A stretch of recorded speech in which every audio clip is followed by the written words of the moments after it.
بسم اللہ الرحمن الرحیم۔ السلام علیکم۔ میرا نام ہے عابیہ اور میرا تعلق ہے army public school Faisal Karachi سے۔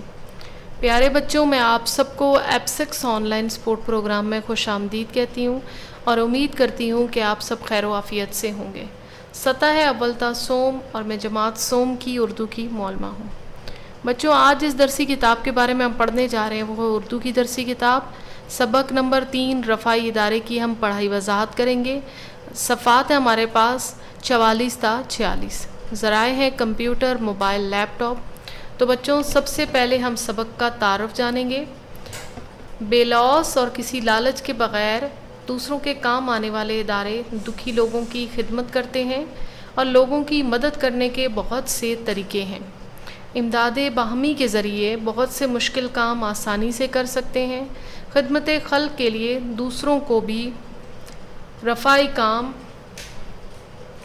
کرنے کی ترغیب دینی چاہیے اور انہیں یہ بات بھی بتانی چاہیے کہ ہم اپنی عمر اور توفیق کے مطابق لوگوں کی خدمت کر سکتے ہیں۔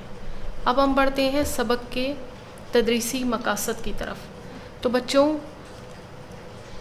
تاکہ آپ درست تلفظ اور روانی کے ساتھ سبق پڑھ سکیں، مشکل الفاظ کے معنی جان سکیں اور ساتھ ہی سبق میں بیان کیے گئے مشکل الفاظ بھی یاد کر سکیں گے۔ اب سابقہ واقفیت کے طور پر میں چند سوالات آپ سے پوچھتی ہوں۔ خدمت خلق کسے کہتے ہیں؟ جی، بغیر کسی لالچ کے دوسروں کی مدد کرنے کو خدمت خلق کہا جاتا ہے۔ حضور پاک صلی اللہ علیہ وآلہ وسلم نے مسکین کی مدد کے بارے میں کیا ارشاد فرمایا؟ جی بالکل ٹھیک، کہ کسی مسکین کو اپنے دروازے سے خالی ہاتھ واپس مت لوٹایا کرو، خواہ چوہارے کا ایک ٹکڑا ہی کیوں نہ ہو۔ اب ہم بڑھتے ہیں سبق کی بلند خوانی کی طرف۔ تو سبق کا نام ہے رفاعی ادارے، یعنی بیٹا ایسے ادارے جو دوسروں کی مدد کرنے کے لیے قائم کیے جائیں انہیں رفاعی ادارے کہا جاتا ہے۔ جیسے آپ کے سامنے یہ تصویر موجود ہے ایک اسپتال کی، عیدی سینٹر، بلڈ بینک اور بہت سے رفاعی ادارے۔ یہ بے لوث دوسروں کی خدمت کر رہے ہیں کہ تمام ادارے۔ تو یہاں پر ماموں جان اور توقیر یعنی دو افراد ایک دوسرے سے گفتگو کر رہے ہیں، اور جہاں پر دو افراد ایک دوسرے سے گفتگو کر رہے ہوں اسے مکالمہ کہا جاتا ہے، اور یہ سبق آپ کے سامنے ایک مکالمے کی صورت میں پیش کیا جا رہا ہے۔ توقیر پہلی بار شہر آیا تھا، وہ بہت خوش تھا۔ شام کو وہ ماموں کے ساتھ بازار گیا۔ ہر طرف بڑی بڑی دکانیں اور بڑی بڑی عمارتیں تھیں۔ ایک بڑی سی عمارت دیکھ کر اس نے ماموں سے پوچھا کہ وہ سامنے کون سی عمارت ہے؟ ماموں جان، بیٹا یہ شہر کا سب سے بڑا اسپتال ہے، یہاں مریضوں کا مفت علاج کیا جاتا ہے۔ مفت علاج یعنی بغیر کسی معاوضے کے۔ وہ سامنے ہسپتال کے ساتھ ہی عیدی سینٹر کا دفتر ہے، وہاں غریب مریضوں کی مدد کی جاتی ہے۔ مدد یعنی امداد کی جاتی ہے۔ اگر کسی مریض کے لیے خون کی ضرورت ہو تو عیدی سینٹر والے خون مہیا یعنی فراہم کرنے کی کوشش کرتے ہیں۔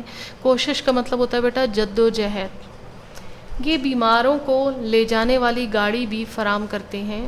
عیدی سینٹر ایک رفاعی ادارہ ہے، اسپتال بھی ایک رفاعی ادارہ ہے۔ توقیر، ماموں جان، یہ رفاعی ادارہ کیا ہوتا ہے؟ ماموں جان، توقیر بیٹے، ہمارا وطن یعنی ہمارا ملک ہمارا گھر ہے۔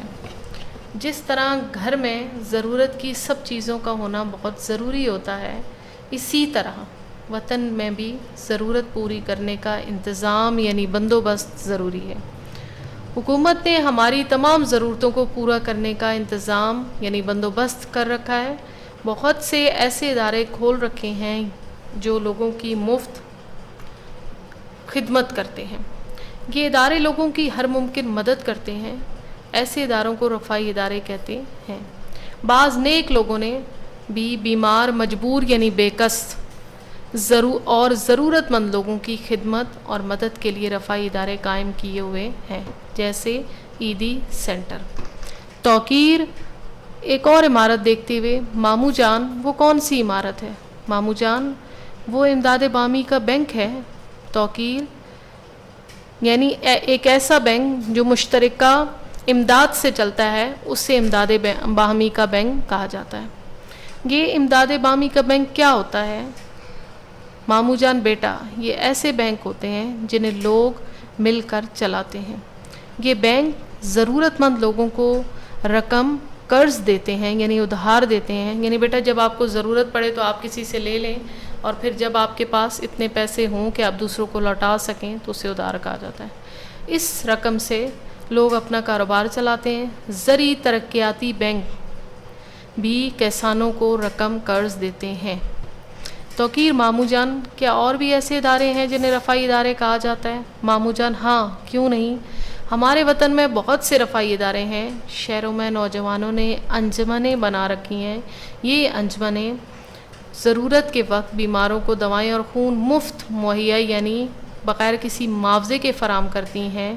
یہ انجمنیں اپنی مدد آپ کے جذبے سے چلائی جاتی ہیں۔ توقیر ماموں جان، یہ تو بہت نیک کام ہے، کیا میں بھی ایسے کاموں میں شامل ہو سکتا ہوں؟ ماموں جان ہاں، مگر ابھی نہیں، ابھی تم بہت چھوٹے ہو، جب تم بڑے ہو جاؤ گے تو ضرور شامل ہونا۔